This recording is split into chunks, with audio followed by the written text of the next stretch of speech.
நம்ம மனித குலம் ஆரம்பித்த காலத்திலிருந்தே நமக்கு எலும்பு முறிவுங்கிற ஒரு பிரச்சனை இருந்துக்கிட்டு தான் இருக்கும், எப்போதுமே இருக்கும். அது இன்னைக்குன்னு கிடையாது.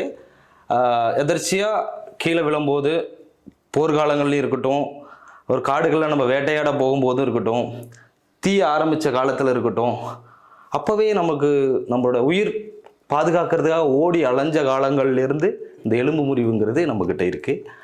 அந்த பிரச்சனை நம்மக்கிட்ட இருக்குது. அந்த பிரச்சனைக்கு வந்து அக்காலத்திலேருந்து வைத்திய முறைகள் பச்சளைகளாலேயும் மூலிகைகளாலேயும் நம்மளோட முன்னோர்கள் சித்தர்களாக இருக்கட்டும், ஆசான்களாக இருக்கட்டும், அவங்க அந்த படிப்படியாக நமக்கு சொல்லி கொடுத்த முறைகள் தான் இந்த பாரம்பரிய எலும்பு முறிவு வைத்தியம் அப்படிங்கிறது. எல்லா ஊர்களிலுமே வைத்தியர்கள் நிறைய பேர் இருக்காங்க. எலும்பு முறிவு சார்ந்த வைத்தியம் நிறைய பேர் பண்ணுறாங்க.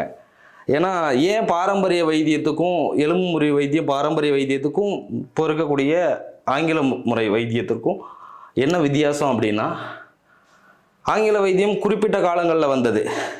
ஆனால் இதுக்கு முன்னாடியே நம்ம முன்னோர்கள் காலத்திலிருந்து கிட்டத்தட்ட ஆயிரக்கணக்கான ஆண்டுகளுக்கு முன்னாடியே இருந்து நம்மளுடைய வைத்திய முறைகள் சித்த வைத்தியம் அந்த சார்ந்து வைத்தியங்கள் நிறைய நம்மக்கிட்ட, அதுவும் தமிழ்முறை வைத்தியம்ங்கிறது நிறைய இருக்குது.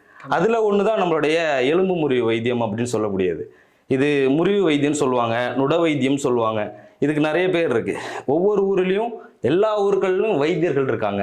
கண்டிப்பாக குறிப்பாக பார்த்தீங்கன்னா நம்ம பிரசவம் பார்க்கறதுக்குன்னு மருத்துவச்சி அம்மா இருக்கிற மாதிரி ஒவ்வொரு ஊர்லேயும் பொது மருத்துவம் பார்க்கறதுக்கும் வைத்தியர்கள் இருந்திருக்காங்க.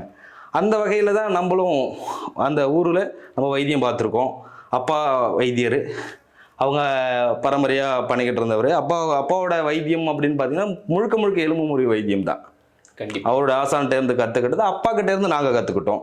எங்களுக்கு குரு எங்கள் அப்பா, அவர் பெயர் வந்து திரு ஜெயராமன்.